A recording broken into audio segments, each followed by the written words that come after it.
Good morning once again, ladies and gentlemen. My name is Paulo Goma Victor Gracious Hines. You're watching The Breakfast on FUFA TV. Today is the 24th of January 2024, and it's a pleasure as always having you joining us. Now, this program runs from 7 to 10 every weekday, Monday to Friday. And we're in the 9th hour, we're in our last hour of today's program. And this is where we have key discussions and whereby we have invited guests coming and talking to us about some of those key issues that are happening in our nations, but also outside our borders. And so this morning, we're going to be talking about something that the city dweller has already given us a preamble about, and that is that's something about the education sector. And we're going to be taking a close look on that sector in the country today because it's on the spotlight, it's on the stage today, according to the United Nations. But before we get into that, ladies and gentlemen, this is FUFA TV, your home of Ugandan sport, and we do bring you live football. So today, 4 p.m.,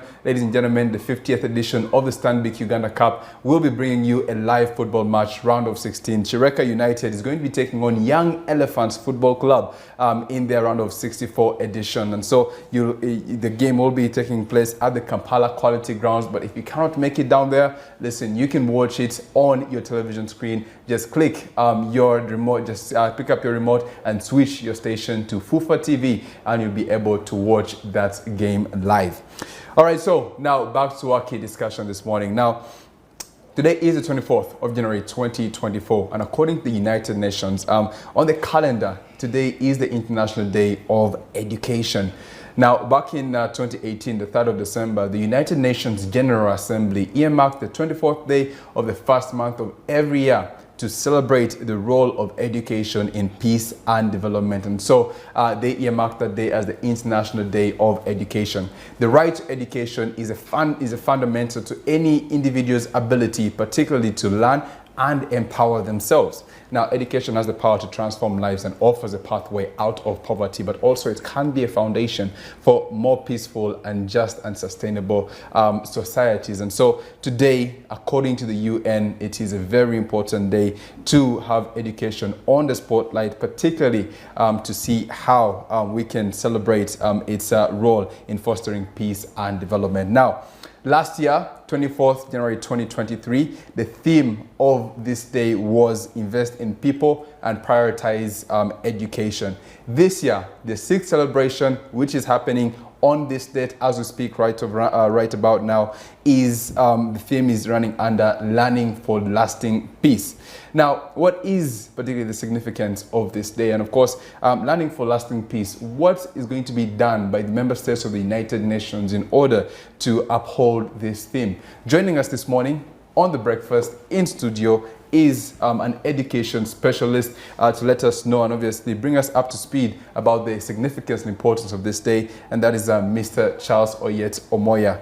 And I have to say it is a pleasure to have you this morning on International Day of Education. You are an education specialist. You must be very busy, but thank you for sparing your time and joining us. Good morning, Mr. Omoya. Good morning, Victor, and good morning, FUFA TV. Good morning, viewers. I am happy to be here today to share about this day that is actually very special to not just the people who earmarked it, as you mentioned, but us, the citizens, as the people. This day is very, very, I don't know how many varies I should say. It's extremely important. Yes. It's important. You see, if it comes from an education specialist, then I know that it's very important. People may be specialized in different other areas, and they may not really get the value of it. But that's just what we want to understand, why it's very, very, very, very, in bringing in all those varies, why it's very important. I mean, first and foremost, many people don't actually know about this day. What is the International Day of Education? What happens on this day, and what is its relevance? The International Day of Education, if I could just start from the beginning, it was back in 2018, and to be specific, on 3rd December, that the UN General Assembly sat and unanimously decided that the 24th day of January would be celebrated to recognize the contribution of education to peace and development. So every other year now. This is its 6th time that the celebration is being done, 2024. And the day is now set apart for us to remember that education has a crucial, a pivotal role to play in as far as peace and development in our communities, in our societies, in the world is concerned. Okay. And the day is under the United Nations Education, Science and Culture Organization. They're the ones who are generally concerned about it. But of course, it's recognized by all the arms of the United Nations as well. Okay. Yeah. So, I mean, listen, when you talk about an international day and obviously celebrating this Friday, 26th of January will be Liberation Day. We know that there is a party that is going on in Jinja. It's going to be in Wachitaka playground. So when you talk about International Day, is there also like a party? Is there activities lined up? What happens on this day? I mean, yes, remembering, but in what way do we remember, the role education has to play in contributing to peace and development of the globe? Fortunately or unfortunately, as you highlighted earlier, the day isn't very much recognized and celebrated in countries like ours for reasons that I really don't know. Maybe there are more important days. I really don't know. But the truth is that the fact that everyone would know or should be aware that 24th January is an important day to celebrate the contribution of education. That is, to me, that's probably enough.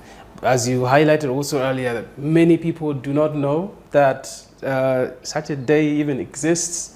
Or if they know, they probably by the time 24th January comes, they have forgotten that even such a day exists. But among education specialists, among education people and people who work in education, they remember the day. They remember the day because education is a key driver of development. It's a key driver of sustainable living. Okay. Now, yes, you've just mentioned there that listen, it's not as celebrated in countries such as Uganda. I got to see the Minister of Presidency recently, that is Millie Babalanda, talking about the achievements of the NRM, and she did mention the education sector. There's been plenty of improvement and progress in the education sector. So, I mean, when there's like this, shouldn't you feel Ugandans should be, part of this day and really valuing it? And why should Uganda really be valuing a day like the International Day of Education? Yes, I would like to repeat that Uganda should actually value this day so much. Maybe the point where I want to start is recently there has been a change in the ordinary level secondary school curriculum. That's probably about 4 years now in existence. And to me, of all changes that have occurred in education over the years, this has been probably the most important and the one that should have even happened much earlier than the time it has occurred. Why? Because education around the world in countries like Finland have shifted from a point where content is crucial, or content drives education, to where skills, to where important things that children should learn, like problem solving or creativity or collaboration, take the center stage. And this new curriculum actually does that. As much as, of course, we are still learning how to adopt it, how to work with it. And that I feel like that should be a reason that this year, or even the year before now, because you mentioned the theme of last year, which is invest in people and prioritize education, and it aligns with it. And even this one, it still aligns with it. Now we have a lot of issues around peace, so just that alone makes me feel that we have a reason to celebrate the International Day of Education. Okay. Well, we do have a reason to celebrate indeed. And also looking at the contribution education has had to Uganda. I have to say that if we're remembering the contribution it's made, then we should be able to value it as well. Hopefully, after this show and the coming years, we'll be able to, go all in. We're going in for the Liberation Day. But what are the aims of the International Day of Education? Well, the aims of the International Day of Education, just the way you've said it, is usually there's just one driver or one objective for this day. We want to recognize, we want to celebrate that education has a crucial role that it plays in development, that it plays in peace. I mean, there has not been any time other than now that this comes out really clearly. Why? Currently we have about 17 Sustainable Development Goals in existence up to the year 2030. Yes. And interestingly, education falls in SDG 4. It's SDG 4, but without that SDG there, the rest of the SDGs cannot be achieved. Really? They cannot be achieved. Okay. So education being one of the SDGs, and yet it is the vehicle for achieving the rest of the SDGs. If you're talking about life on water, or life underwater, life on land, or you're talking about safer cities, the only way those can be achieved is, for example, safer city, if you have the architects to do that, and how do you get architects? Education. Yeah, so that's why this day is important, and everyone should be aware of the role that education has in peace and development, because it's possible for somebody to just think that peace just comes about and all development just occurs, and does not have something that actually causes it. And if someone was wondering, thinking that way, then they should know that what causes that is actually education. Yes. All right. So that is the aim, to ensure, to allow people to know that for peace, security, development, and looking at where we want to go as a globe with the SDGs 2030, education is really, really important, and that is the aim for this the International Day of Education. Well, it's clear and obviously good to get to know that, and you brought it out really well. And yes, this is something I'm now really getting and comprehending today. But when we take a look at this year's theme, it is learning for lasting peace, right? So how does education foster peace? I know in Uganda we have a couple of conflicts here and there. So do you think education, if it is done to the desire of, or the way the UNESCO members picture it, we can actually have peace with no conflict in Uganda? So how does education really foster peace? The moment you mentioned that theme, I just felt that this was really purposeful. The people who sat and thought about this theme for 2024 really had it in mind that this is what we should think about this year. This is what we should reflect about this year. Why? Because there's been a lot of conflicts going on in the world, and as we are aware, that we have recently we just have had the Ukraine issue and Russia, and then we have the Israel-Palestine exactly conflicts. That is still going on. Yes, and we still have in Africa. We have Ethiopia, Somalia. Interesting. Now we have issues of course, Uganda is hosting over 1.5 million refugees, and all those are a result of conflict. So when someone says that learning for lasting peace, they are seeing still the role of education towards contributing to not just peace, but peace that lasts. Because education has the capacity to train us, to change our attitude, minds, behavior, to one that accommodates everyone, to one that allows everyone to coexist with us without conflict, without making another person's life hard. And when that happens in our society, then we have lasting peace. But there's no other way to actually achieve this other than through education.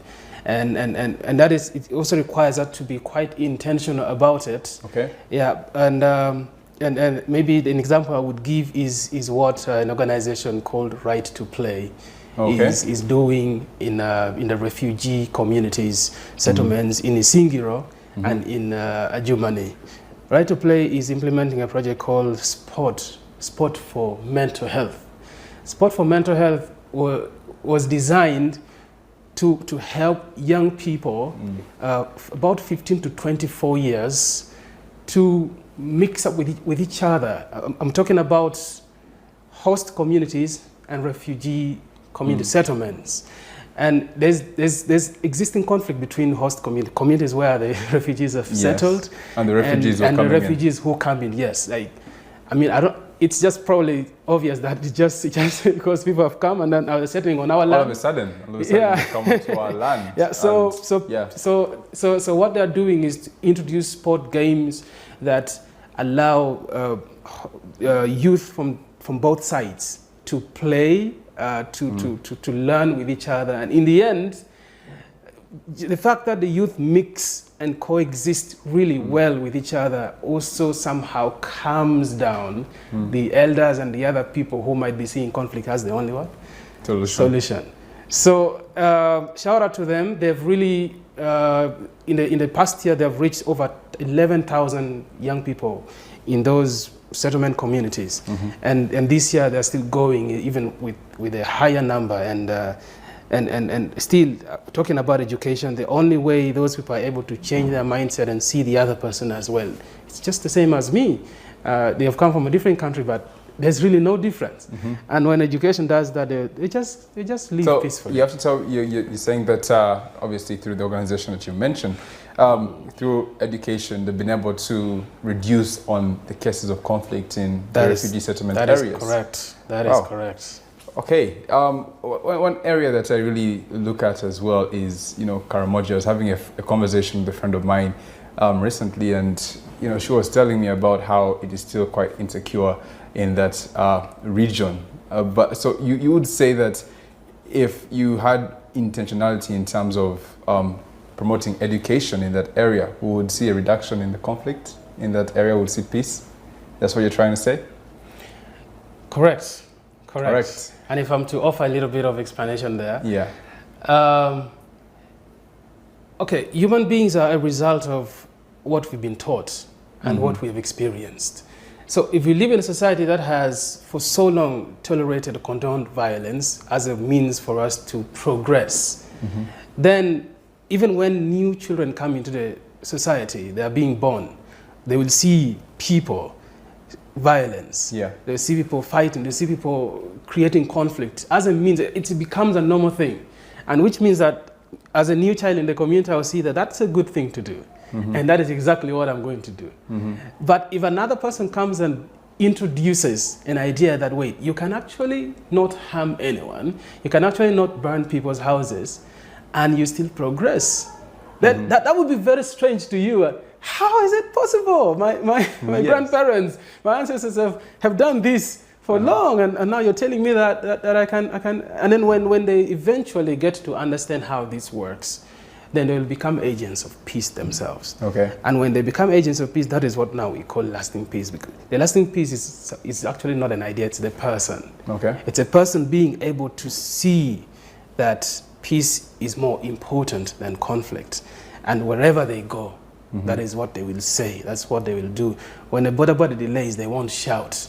They will say that, oh, you must have got delayed somewhere. I truly understand. Now, I think we can now go. Yeah. But if you're not like that, you say, you man, you're supposed to be here. You have delayed. Now am I meeting? And so there's conflict already. Yeah, there's conflict already. Yeah, it may de-escalate into a brawl. Exactly.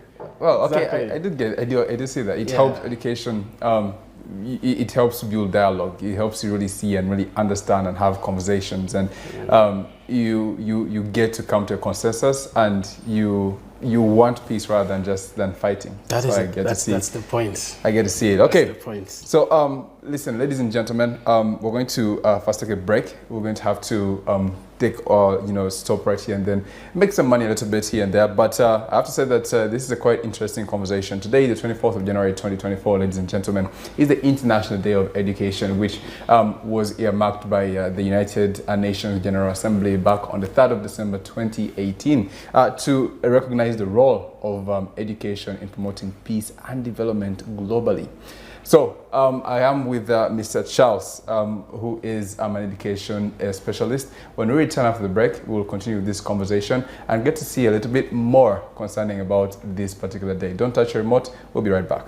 Welcome back, ladies and gentlemen. You're still watching The Breakfast on FUFA TV. This morning, the 24th of January 2024, which is the International Day of Education, which is a day that was marked by the United Nations back in December, the 3rd of December 2018. Today is the 6th celebrations for this particular event, and we are privileged this morning to be focusing on it and having a conversation about it. People say that it is relatively new. I was having a sideline conversation with our guest this morning, who is Mr.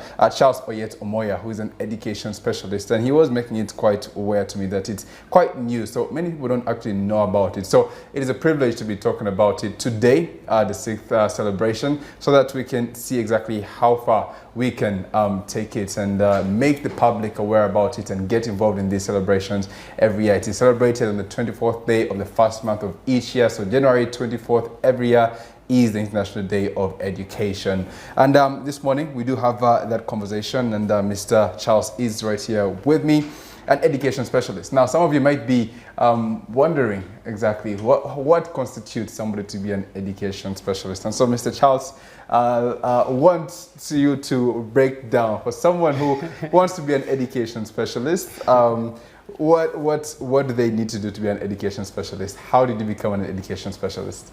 Thank you. I didn't see that question coming.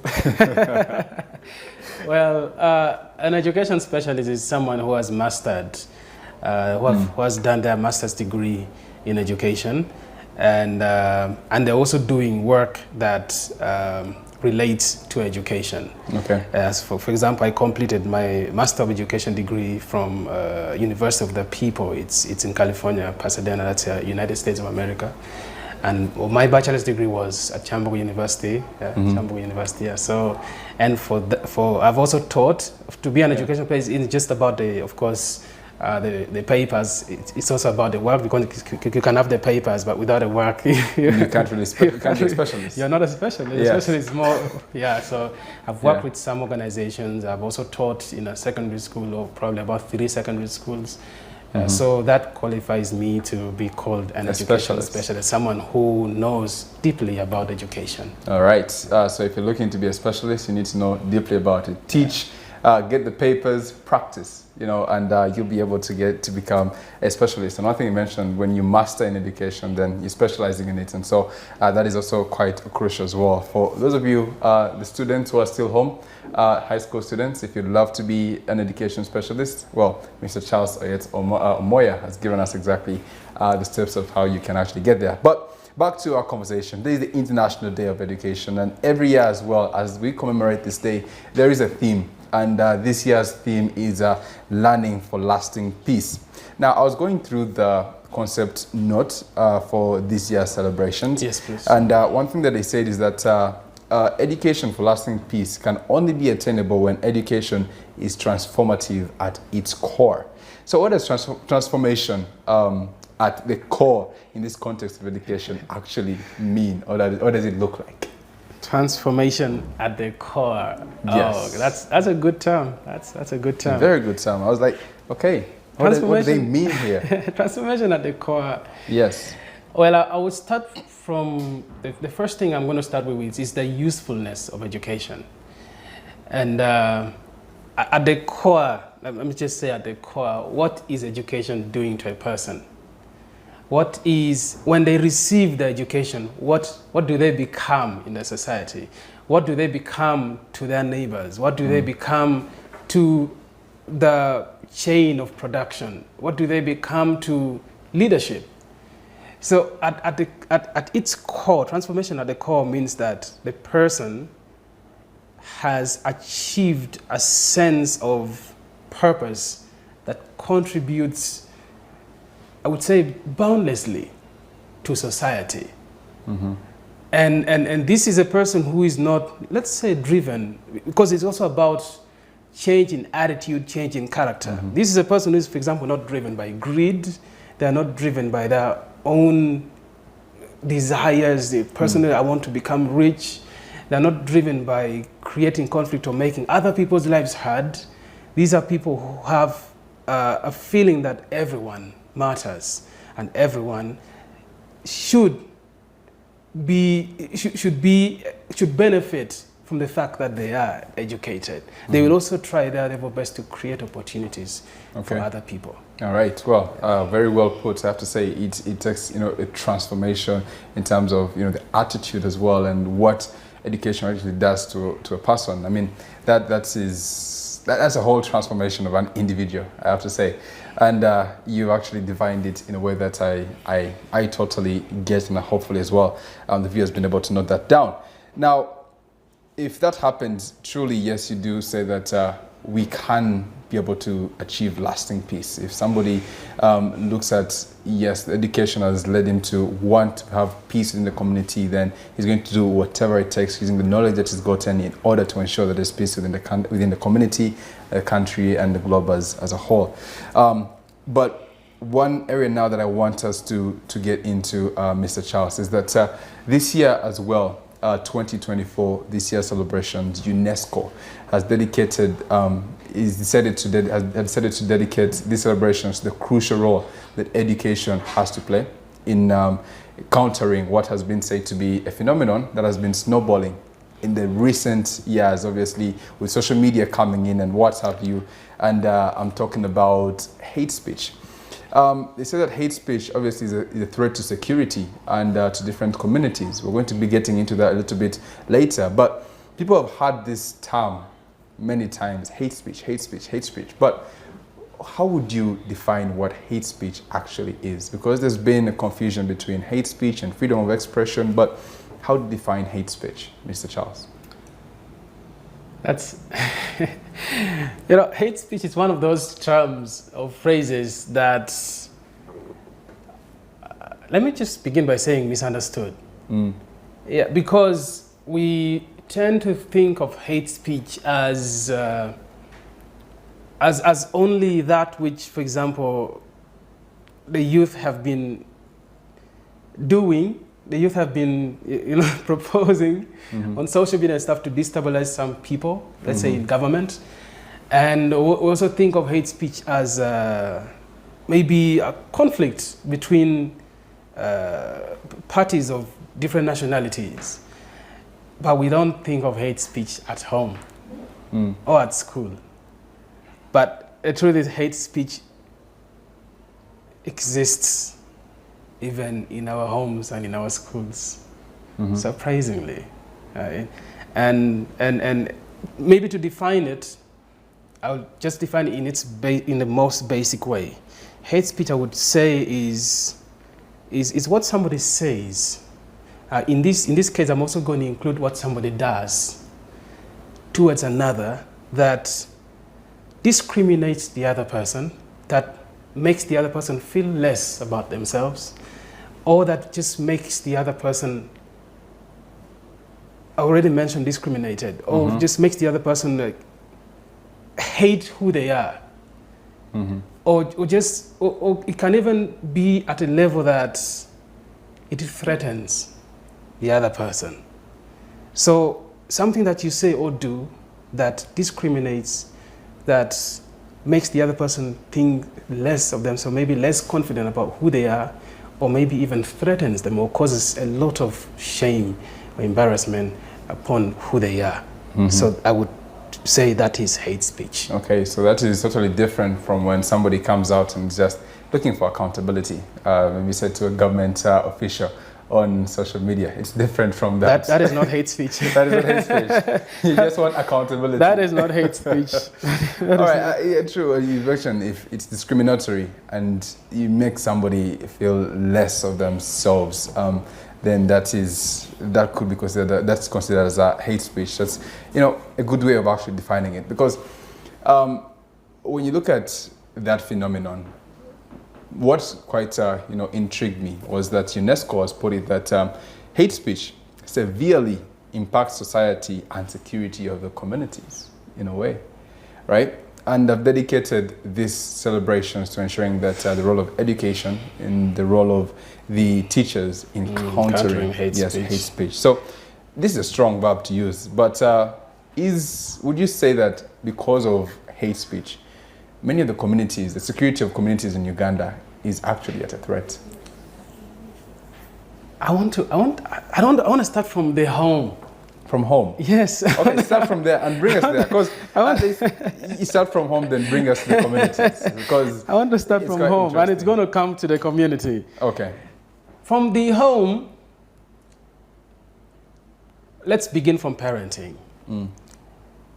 A parent who tells their child that you are useless is actually employing hate speech. Yeah? It's that simple. It's hate speech. What is you are useless going to do to a kid? You are useless going to make a kid think that I do not have any contribution to society. Yeah. And whenever somebody thinks that they do not have any contribution to society, what they are going to think about is, which other way can I contribute? And unfortunately, Victor, the other way to contribute isn't a good way to contribute.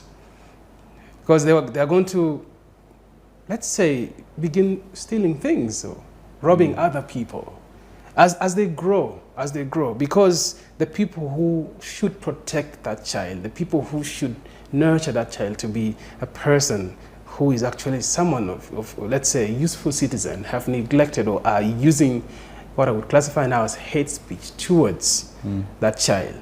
And when that child grows, this is not a really alien phenomenon. It has happened in our societies already. Like somebody just goes out of their way, they're just on their own.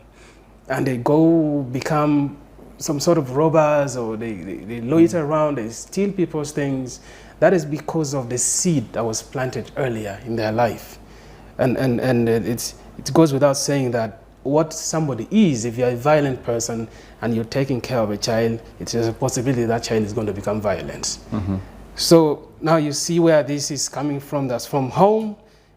There's a product that has been created, planted in society, and they're going to be breaking people's homes at night. So that is the security of a home destabilized. And these are people that when there's a riot, they say, yes, man, let's go.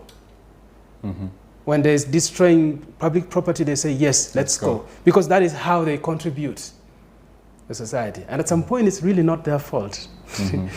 Why? Because they did not have the learning for lasting peace. If I'm just going to use this thing, they did not have that opportunity. They only have the opportunity to contribute to our society in a different way, that which we will definitely get to know that, oh, the other person is contributing and we don't like it. Okay. So that's the idea. All right. Well, okay. You really brought it very well from home all the way to the community in the perfect way. I was wondering how you're going to get there, but you got there in the end, Mr. Omoya. Now, listen. Obviously, now that gives me the idea that there's a role for homes as well in countering, hate speech and also the effects and consequences of it. But we'll stick to what UNESCO is fronting this year. And they are dedicating these celebrations to the role of education and the teachers in countering hate speech. So how does the role of the education and teachers contribute really to countering hate speech, say globally, but also in Uganda? Thank you, Victor, for that question. Now, the other challenge that we have with our communities is that we tend to think that education is that which we only get from school. That is a myth. That is false. We also think that when you say teacher, it's the one in school. That is also wrong. Because the parent at home is also a teacher. A teacher. A teacher is a role, it's not a qualification. It's a role. That is why the best teachers, if I'm to use the word best, although there's really no best teacher, because that means I'm comparing it again as others, competent teachers, teachers who work so well, who do their work so well. Sometimes children tend to look at them as parents as well, like from that perspective. And the pupils or the students will look at them a different way. They will have a totally different meaning to who this person is as a teacher. That brings us to the idea that teaching is not just about the qualification, because in a school, you can have a teacher who has a master's degree and a teacher who has a diploma or even a certificate. And this teacher with a certificate does more than the one who has a master's degree. So the role of education and teachers encountering hate speech or fostering peace starts with everyone who is in a position of influence to allow education on another human. Now, in a home, we have parents who should instruct their children. In a school, we have teachers, head teachers, administrators, and non-teaching staff who are also teachers who support the edification or the improvement or in the life of those that we've entrusted with them in the school. So each of these teachers, who are teachers by roles, not qualification, leave the degree out of this, they have the intentional role. Like, I want to say intentional because it doesn't just occur by accident. Like, there's something called metacognition. Like, you process what you're doing, even as you do it. Okay. So, which means that this cook here who is serving the child who is standing in the line will serve the child maybe by first greeting the child. Or if the child doesn't greet them, you say, you are supposed to greet your elders. Yeah? And I noticed that you have not. Please greet elders. Yeah. And then this person is going to serve this child and then is going to scoop whatever they're scooping and pour carefully on their plate. Because if they pour carelessly and the food spills over, they are also teaching the child something. If they pour it carefully, and if the child says that, could you add me a little more soup? And then they say that, yes, let me just add you some more soup. They're teaching the child something. Okay. And if they say that, no, there's a lot of other people in the line and I cannot give it to you, go away. Yeah. And so I can serve others. Okay. They're also teaching the child something. Yeah. So the teacher in the class, as the way he comes, when the child comes late to class, how they respond to that child, they're teaching the child something. Okay. So our conduct, modeling, and the directions that we give to children through our mouths, in all our roles, everyone will lead to the education that will cause lasting peace in society. Well, all right. That is very well put, and quite an interesting perspective today on the International Day of Education. What is actually more important is the role and actually the qualifications. That's something that I've really picked up from that. Now, listen, Mr. Omoya, our time is fast spent, and obviously I would love to have this conversation and go on and on and on. But finally, just to wrap up this conversation, I mean, let's look at the impact, this day, and if the values of, that the values of education really upheld, what is the impact that it's going to have on, say, our community, or not certain Uganda? What impact is going to have really on our community if, the true values of education are upheld? And as an education specialist, what do you want the people to take away from this conversation, and how they can actually view the International Day of Education when it comes around every year? Thank you, Victor. I'm going to share I could share a lot of things. I could share 100 things. I know, but time is fast spent. But if you can quickly, time is fast spent. Yes. But this is what I'm going to share. When somebody wakes up in the morning and chooses to be kind, kindness is a choice. Yes, it's not a character. That's true. Every action you make is a choice. Yes. If a person wakes up in the morning and they choose to be kind, then they are going to go to the shop and then greet the person in the shop and say, hello, good morning. Yeah, can I get this? Can I get this?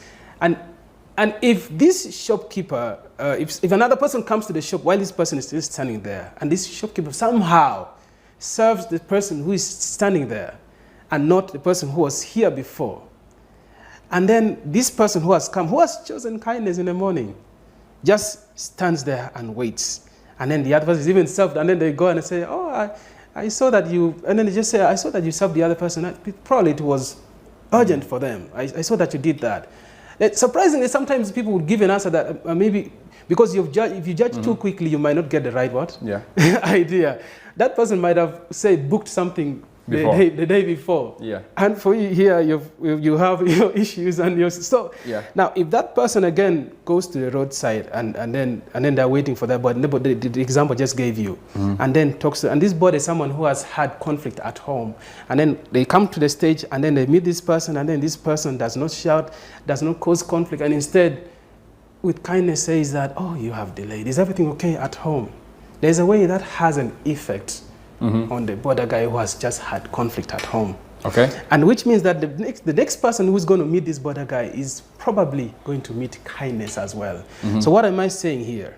The reason why we are seeing wars, conflict, refugee crisis, etc. is because at some point somebody has failed to be kind. Okay. Some has failed to be empathetic. Okay. And I want, as we commemorate this day, to create lasting peace, let's choose to be kind to people. All right. Let's choose it. Like, where kindness? Kindness isn't, if someone says you are kind, that's not how to say it. Kindness isn't someone, it's what they do.